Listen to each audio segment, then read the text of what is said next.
만약 여러분에게 죽음 이후에도 영원히 살 수 있는 기회가 주어진다면 과연 무엇을 가장 먼저 준비하시겠습니까? 아마 대부분은 상상조차 어렵다거나 그저 막연한 바람으로만 생각하실 겁니다. 하지만 수천 년 전 고대 이집트인들은 이 질문에 대한 자신들만의 답을 찾아냈습니다. 그들은 죽음이 끝이 아니라 또 다른 영원한 삶의 시작이라고 굳게 믿었죠. 그리고 그 믿음을 현실로 만들기 위해 상상조차 할 수 없을 만큼 거대한 노력과 자원을 쏟아부었습니다. 오늘날의 시선으로 본다면 고대 이집트 문명은 참으로 기이하고 특별하게 느껴질 겁니다. 산자들을 위한 삶보다 죽은 자들을 위한 준비에 수십 년을 투자하고 심지어 국가의 모든 역량을 동원하여 거대한 무덤과 장례시설을 만들었으니 말이죠. 도대체 무엇이 그들을 이토록 죽음에 집착하게 만들었을까요? 그들의 사후 세계관은 어떻게 이집트 문명 전체를 지배하고 삶의 모든 방식을 규정했던 걸까요?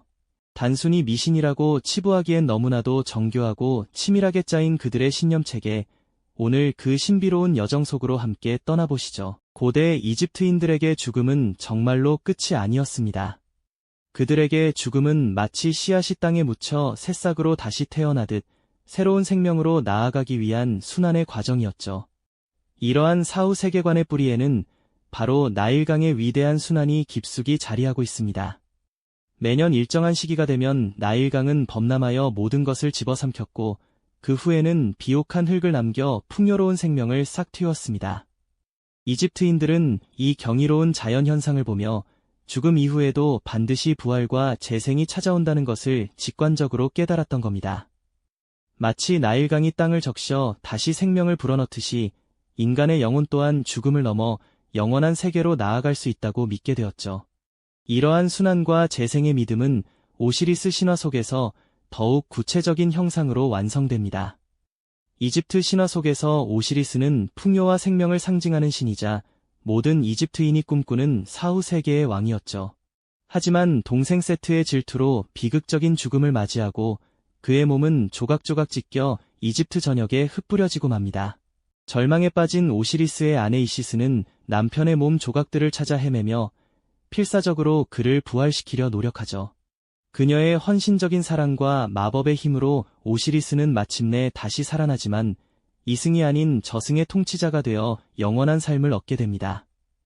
오시리스 신화는 이집트인들에게 죽음이 끝이 아니라 올바른 의식과 준비를 통해 영원한 삶을 얻을 수 있다는 희망의 메시지를 명확히 전달했습니다. 특히 초기 왕조 시대부터 이집트의 지배자였던 파라오들은 이러한 영원한 삶에 대한 열망이 더욱 강렬했습니다. 그들은 자신들이 신의 아들이자 지상의 신성한 존재라고 믿었기에 죽음 이후에도 영원히 존재하며 백성들을 다스려야 한다고 생각했죠. 그리하여 파라오들은 자신의 영원성을 보장하고 사후 세계에서 신들과 함께 군림하기 위한 거대한 준비를 시작했습니다. 드넓은 사막 한가운데 수많은 사람의 땀과 노력, 그리고 당대 최고의 기술이 집약된 거대한 구조물들을 세우기 시작한 겁니다. 이 거대한 건축물들은 단순한 무덤을 넘어 파라오의 영원한 집이자 신성한 부활을 위한 통로였던 셈이죠. 그들의 사후 세계를 향한 집념은 이집트 문명의 모든 예술과 과학, 그리고 사회 시스템을 움직이는 강력한 동력이 되었던 것입니다. 이처럼 고대 이집트인들에게 죽음은 결코 피해야 할 대상이 아니었습니다. 오히려 영원한 삶으로 나아가는 문이자 새로운 시작을 알리는 신성한 통로였죠. 그들의 삶은 죽음 이후의 영원한 세계를 위한 치밀한 계획과 준비로 가득 채워져 있었던 겁니다. 이집트 문명이 남긴 수많은 유적과 유물들은 바로 이러한 믿음의 증거이자 인간이 영원성을 향해 얼마나 깊은 열망을 가질 수 있었는지를 보여주는 웅장한 증언이라고 할 수 있습니다. 우리가 지금껏 보아왔던 피라미드와 스핑크스, 그리고 미라의 신비는 바로 이러한 사후 세계관에서 비롯된 것이었죠. 과연 그들은 어떻게 죽음이라는 거대한 장벽을 넘어 영원한 삶을 꿈꾸고 실현하려 했을까요? 다음 이야기에서는 영혼이 돌아올 육체를 보존하기 위한 미라 제작의 놀라운 비밀을 자세히 알아보겠습니다. 이전 회차에서 우리는 고대 이집트인들이 죽음을 영원한 삶으로 가는 문으로 여겼다는 사실을 알아봤습니다. 그들에게 육체는 영혼, 즉 카, 아, 바, BA, 다시 돌아올 신성한 집이었으니 이 집을 온전히 보존하는 것이야말로 영원한 생명을 위한 첫걸음이었겠죠. 바로 여기서 인류 역사상 가장 신비롭고 정교한 기술 중 하나인 미라 제작이 탄생하게 됩니다. 죽음의 문턱을 넘어 영원한 부활을 꿈꿨던 그들의 열망은 바로 이 미라에 고스란히 담겨 있는 셈입니다. 미라, 그 이름만 들어도 왠지 모를 경외심이 느껴지지 않으신가요? 이집트인들은 영혼이 사후 세계를 여행한 후 육체로 돌아와야만 영원히 살 수 있다고 굳게 믿었습니다. 그래서 육체가 훼손되지 않도록 자연적으로 부패하는 것을 막기 위한 방법을 필사적으로 찾아냈죠.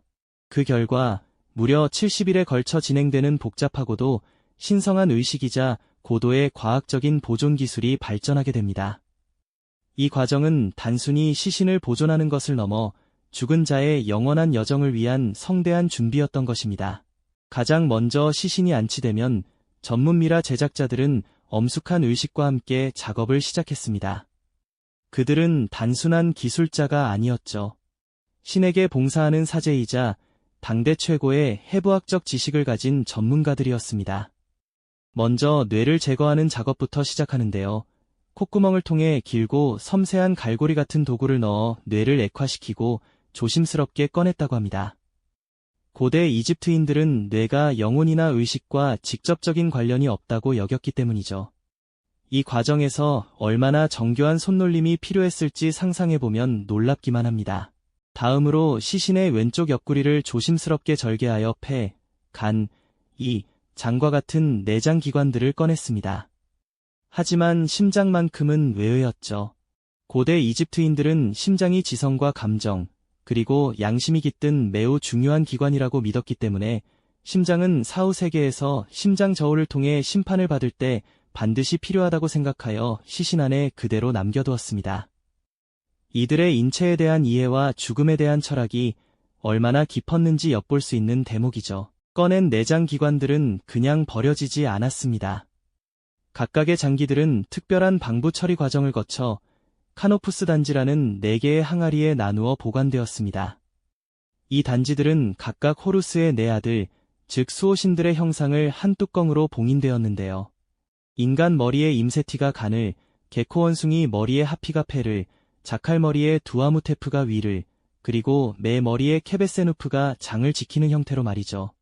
이는 죽은 자의 영혼이 안전하게 귀환할 수 있도록 돕는 신성한 보호막 역할을 했습니다.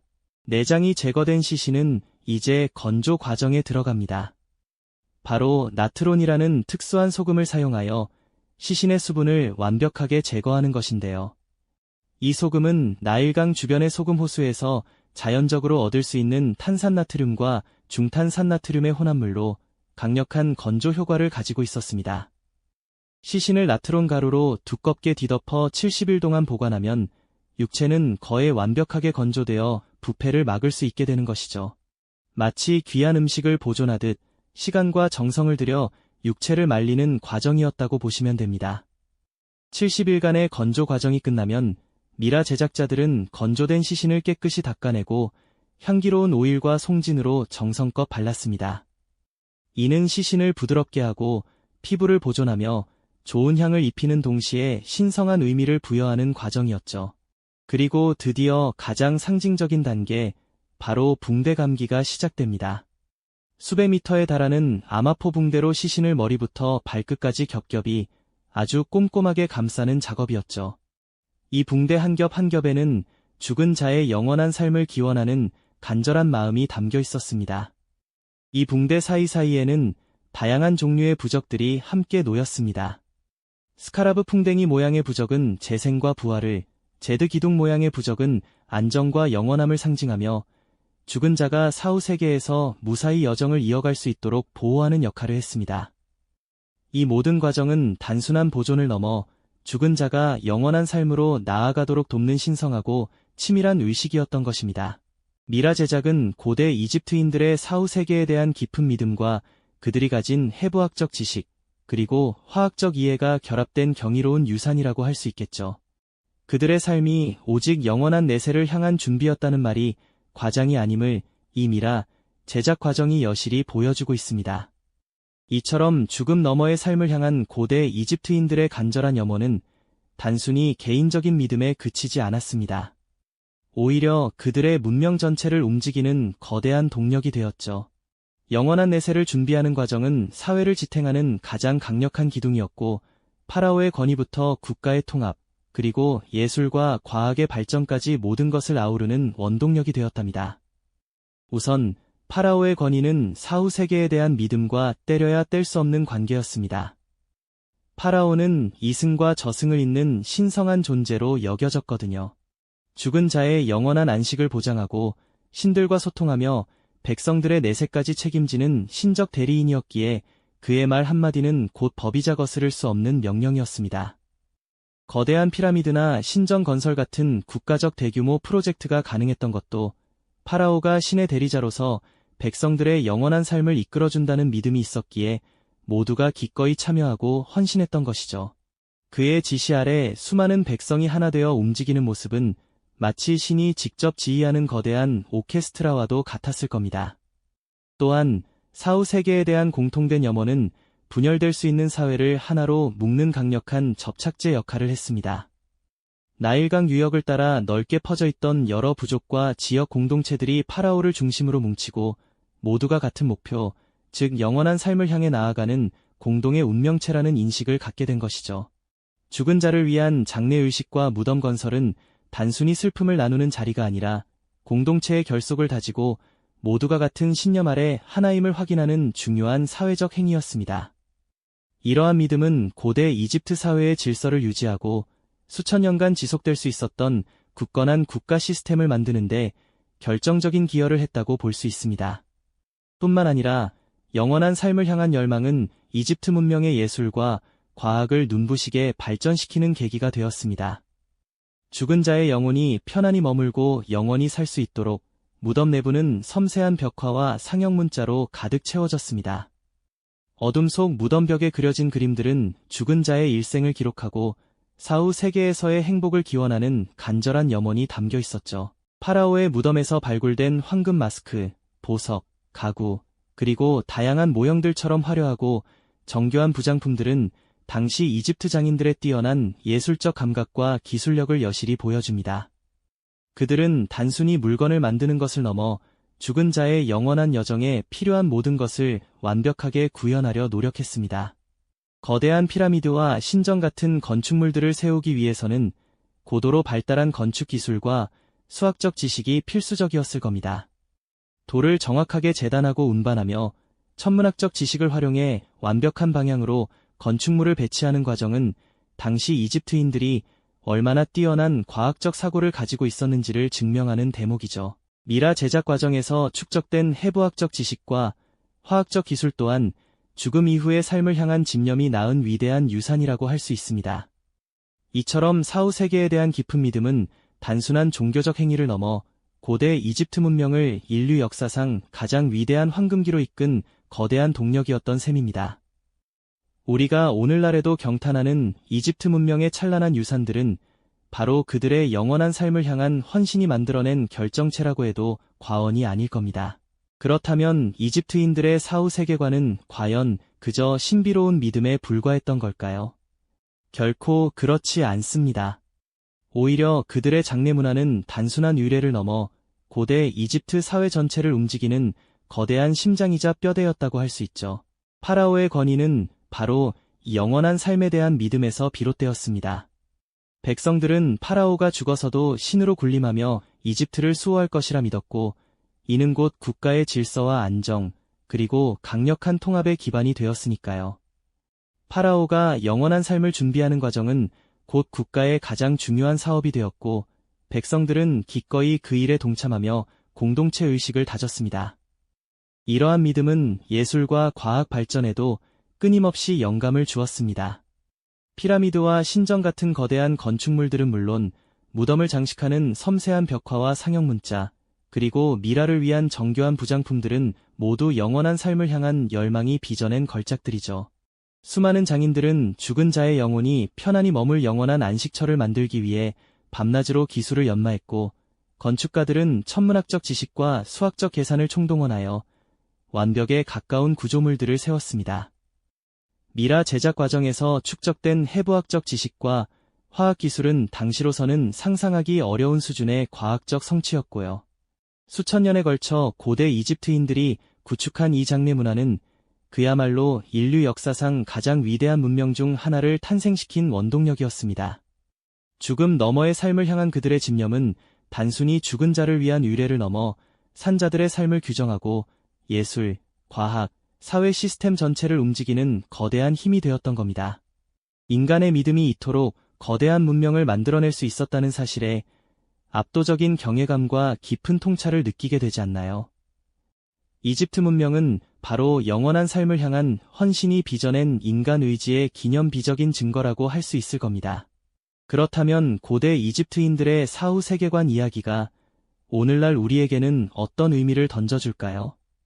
그들의 이야기는 우리가 삶과 죽음을 대하는 방식, 그리고 우리가 추구하는 영원성에 대한 근원적인 질문을 다시 한번 생각하게 합니다. 이집트인들에게 영원성은 물리적인 삶의 지속이었지만 현대인에게 영원성은 어떤 형태로 존재하고 있을까요?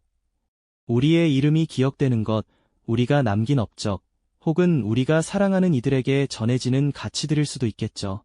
그들의 이야기는 단순한 과거의 신비가 아니라 인간 본연의 욕구와 믿음이 어떻게 문명을 형성하고 발전시키는가에 대한 영원한 교훈을 담고 있습니다. 오늘날에도 이집트의 거대한 피라미드와 신전들은 광활한 사막 한가운데 우뚝 서서 수천 년 전 그들의 영원한 믿음을 침묵 속에 증언하고 있습니다. 그들의 믿음이 빚어낸 유산은 여전히 우리에게 깊은 여운과 함께 인간의 상상력과 의지가 얼마나 위대한 결과를 만들어낼 수 있는지를 보여주고 있죠.